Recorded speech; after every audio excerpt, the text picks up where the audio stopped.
दर्शकवृन्द एकदमै खुसीको खबर आइसकेको छ। भुन्टी खतरा तालले आइरहेकी छन्। उनलाई उनकी सासू भूमिका लगायत अन्य परिवारका सदस्यले उनलाई धेरैचोटि दुःख दिएका थिए, तर अब चाहिँ भुन्टी एकदमै खतरा तालले आएकी छन्। हो दर्शकवृन्द, अब एकदमै सबैसित डटेर अगाडि बढ्ने छिन् भुन्टी भन्ने आशा गरौँ, किनकि यतिन्जेलसम्म उनले दुःख पाएको, एकदमै रोएको कराएको, सब धेरै दुःख दिएको तपाईँ हामीले देख्यौँ।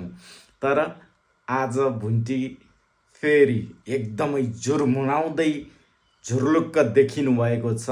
अब चाहिँ पक्का पनि सिरियलमा उहाँले एकदमै सुख पाएको र निडर भएको भुन्टी हामीले देख्नेछौँ र आउँदा दिनहरूमा तपाईहरूले भुन्टी सिरियल हेरिराख्नुहोस्। एकदम तपाईँहरूकी प्यारी भुन्टीले एकदमै सुख पाएको र अरूसँग डटेर लडेको देख्न पाइनेछ।